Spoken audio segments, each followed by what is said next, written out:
DeMarco?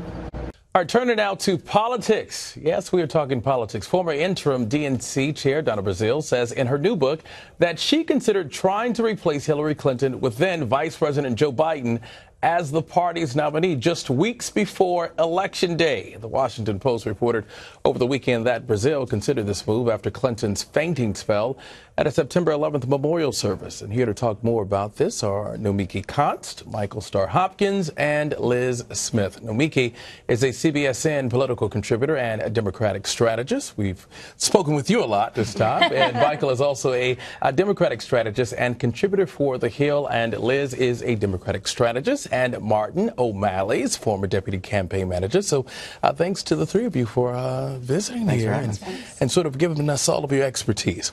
Let's go ahead and talk about this. This was a complete bombshell that was dropped last week, and then she said that, people were basically saying that it was rigged.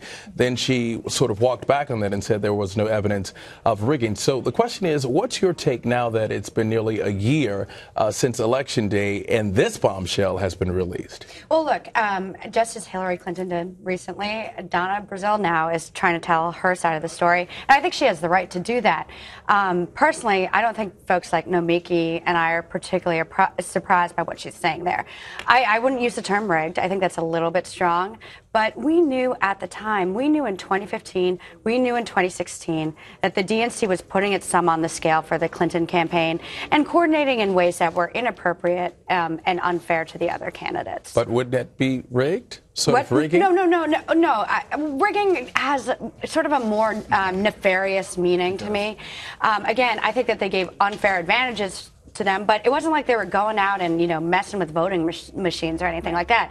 They were just making sure that that the Clinton campaign could determine the debate schedule and have debates on during holidays and on weekend nights and during big football games and no one would watch.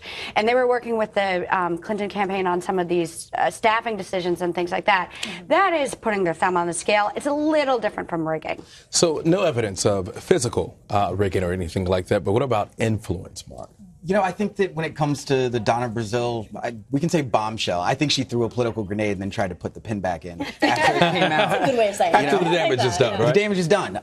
There wasn't rigging. Bernie Sanders and Hillary Clinton both signed the same agreement initially, and the DNC was broke. The DNC needed money. They needed new people in there, and I think that Hillary Clinton, what she did, we can talk about whether there are ethical problems in the DNC, but there was definitely nothing going on that was illegal, nothing that was going on that was, in any way manipulating the outcome of it, that's the final outcome.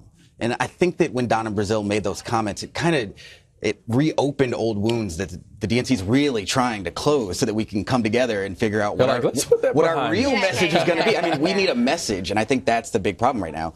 We're focused on this again. So, Nomiki, should we be surprised by any of the excerpts that's coming out? I mean, I haven't read the entire book, but, I agree with both of you very much so. But I will say that this is a much bigger issue. It's not just about a message. I'm on this reform commission for the Democratic Party, which is set and tasked with reforming the Democratic Party. And that is something that Hillary Clinton and Bernie Sanders agreed to after the primary because both parties realized that the primary process was problematic, meaning they may not have said rigged. Secretary Clinton may not have said rigged, but she realized it was a problem. I don't think that Secretary Clinton, I'm going to throw them a bone here. I don't think Secretary Clinton wanted to deal with a broke Democratic Party. Let's just be fair. The Democratic Party is still broke. They only have $7 million cash on hand. They were in debt after the presidential race. So while they both were given these joint fundraising agreements, it's really wonky. They weren't the same agreements. Bernie Sanders had to pay $250,000 for a voting file. Secretary Clinton didn't do that. Bernie Sanders wasn't given the opportunity to choose staffing. Secretary Clinton got that. He also said he would go out there and fundraise. The DNC never called them back. They went through a lot of problems in terms of very simple, fair primary process. And I think that's essentially the taste that's left in the mouth for so many voters, including Secretary Clinton's voters, is that it just seemed, optics-wise, that it was not a fair process. It's still not a fair process. I'm hoping that Tom Perez, the chairman, supports the efforts that come out of the Unity Reform Commission because it's much deeper than primary schedule. It also has to deal with finances. And you know what? Actually, speaking of Tom Perez, because you mentioned the name, so we want to talk about him. The current DNC chair said in a blog post over the weekend, quote, the new DNC under my leadership is committed to the task of making sure that our 2020 nominating process will be unquestionably fair and transparent. So, Nomiki, you're on the DNC Unity Reform Commission. What did you make of Perez's plans to increase transparency? Well, I don't think he has to wait for the Reform Commission to be more transparent.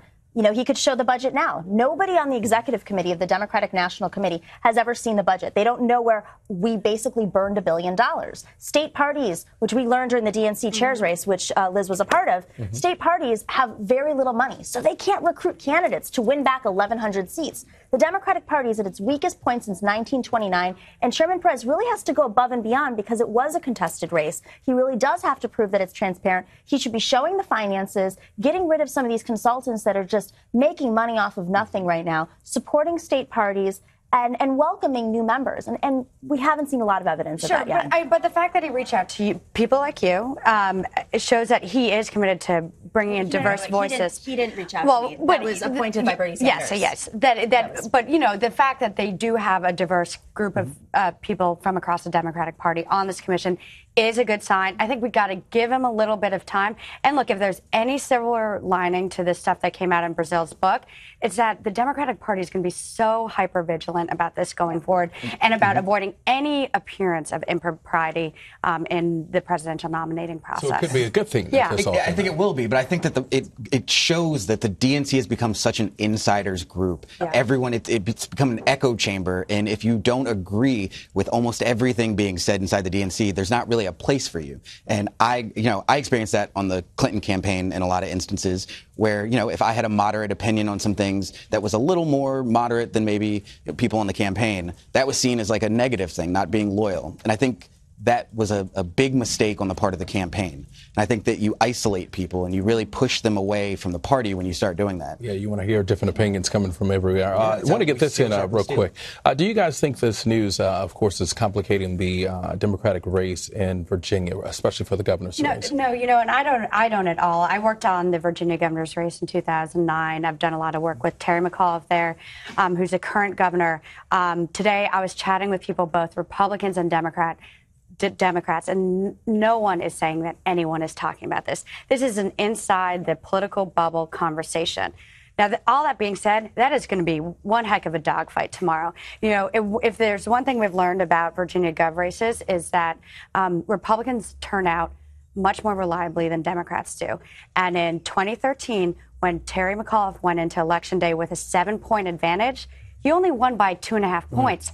Right now, the polling average shows that Ralph Northam is only up by 2.2 points. So that race is going to be, this is tight as a tick. And it is very crucial. I think it will suppress turnout, though. I think there are going to be people who see it and just say, this is more of the same. This is more of the DNC not having their act together. And so I think that there are going to be people who were on the fence who maybe wouldn't have been that likely to vote, but were on the fence about it and would have supported him, will now say, I'm just going to stay home on this one. You got 60 seconds. What happens if he doesn't win? I think fundamentally this is about turning people out to vote, and it's really what lost us the election the last 10 years, 1,100 seats. It has to do with the fundamentals of campaigning. You've got to invest on the ground game. You can't message from the sky, and that's basically what the Democrats have been doing, is spending a lot of money on messages. So bad news, I don't think will affect the on-the-ground game. It's about being invested in those communities all year round. All right, quickly. Yeah, I think this is. I hope we win this, but if we don't, I think it's gonna be trouble for Democrats for a while. I think the narrative's gonna set in. It's about turning people out and not just relying on anti-Trump fervor to carry us over the finish line. 100%. Yeah. All right, guys. Thank you so much. I appreciate it. Thank Wish you. I could talk to you all for the rest of the night. This is sort of reminiscent to the election. We'll make sure we come back. We'll keep doing it for years and years. All right, thanks, guys. Nomiki Konst, Starr, Hopkins, and Lis